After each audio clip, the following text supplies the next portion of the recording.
Hi, it's Charlie McCann from Stan James. Welcome to a preview of this weekend's racing, and what a weekend of racing it is. The road to Cheltenham begins with Cheltenham's first meeting of the season, 2 days, and I shall certainly be there on Saturday. We're really looking forward to it. And of course, Champions Day at Newmarket, and the last time the Champions Stakes, the Group 1 race over 10 furlongs, will be run on the Rowley Mile, and the first time, I think it was first run in 1877, and of course with the next year that the Champions Stakes will be part of a revamped sort of Champions Day at Ascot. But quickly on to Friday, if I may, just a couple of snippets certainly from Cheltenham and Newmarket's cards.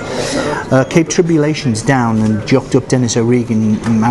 I've spoken to Andy Clifton from Cheltenham Racecourse. They are piling on the water, and that is, I can be quoted, that is Andy's expression. They think the ground will be good to firm in places. Obviously they want as many runners as possible, but the ground, I think, currently good to firm in places, and they're watering to maintain, and they're piling on the water at Cheltenham.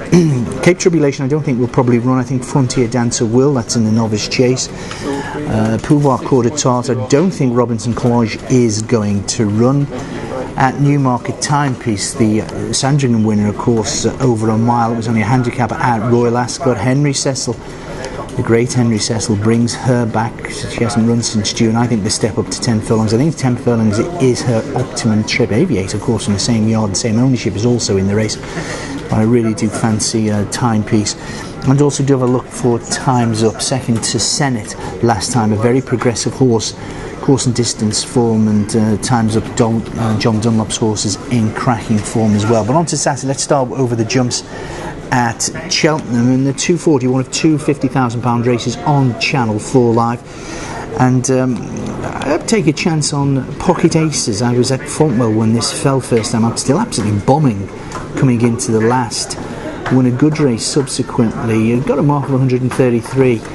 But if he is to become something like, maybe a Paddy Power Gold Cup horse in time, then I do think Pocket Aces, do look out for, I think for maybe first time out, maybe the Time to Catch You as well. I think that will be a big price. The Alan King Yard, we've been going on about it for a couple of weeks now, and I think the Alan King Yard, Milchief, I think will take the beating in the 2 mile conditions hurdle. Milchief was at one stage the favourite, anti-post favourite for the Triumph Hurdle, didn't make it, 1-3, sort of low-key races having been brought down on British debut. They still think a lot of Milchief, and I think Milchief to have a look out also for Picture This in the 350, lightly raced horse from the Nichols Yard. Cracking novice chase distance, Chicago Grey coming over for mile, and that may well be the favourite, but I do think Picture This on its chase debut, we're receiving weight, and won a decent handicap hurdle. And I think the Nichols team, they've always thought something from above this horse as well, and that would be Cyberite in the 5:35 from Cheltenham. I was very taken with this horse when he won it. Utoxeter on debut, a bumper horse for Twiston Davis. Cyberite in the 5:35. But on to Champions Day, delegated 7 furlongs. 7 furlongs may be the key to this horse.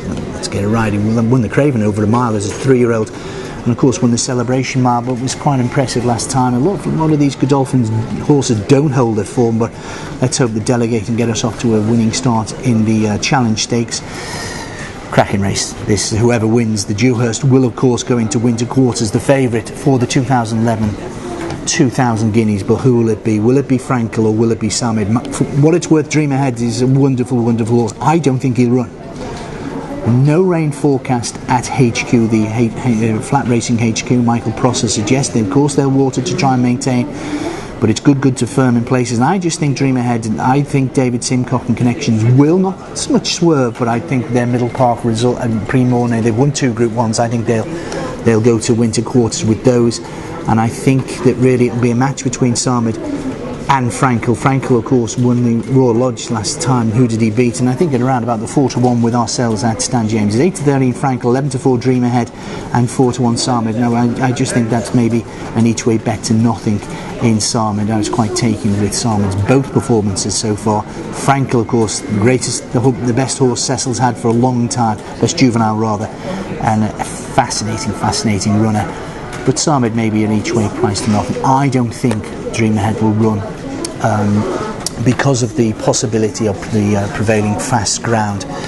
The Champion Stakes is of course the big race. Twice over we'll be looking. One horse won the Champion Stakes back to back in the 70s. That was the great Brigadier Jorrod. In the 80s, one horse won back to back. That was the great mare Treat Tishan. In the 90s, 90 and 91, we had, or at 98 and 99 rather, we had Alvarado. In the noughties, nobody has won it yet.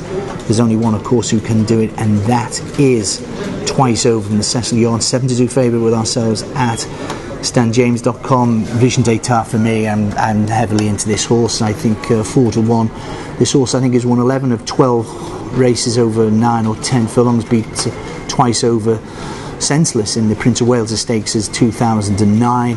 His performances in that, in the Hong Kong Cup, in the French Derby over 10 furlongs. I think he's the best 10 furlong horse in the world on turf. And I think Vision Daytana 4-1. I think he'll go off of the around about 5-2, 11-4 favourite, and I think he'll win. Poet's Voice, difficult to desert in, but again, you look back at that QE2 and the 5 horses condensed, they couldn't all be champions. And the Poet's Voice, although they say he's now learned to settle, I'm not convinced that a mile and a quarter is his optimum trip. Fuis and the Irish horse Wait the Dawn, they've been very well backed. Can't have them. That can't have the Oaks winner, dual Oaks winner, Snow Fairy 7-1. I think they'll drift. 10-1 Gitano Hernando, of course, best form on dirt, but it would be Vision Etat 4-1 with ourselves at Stan James for me. Quite confident of that. And this Cesarewitch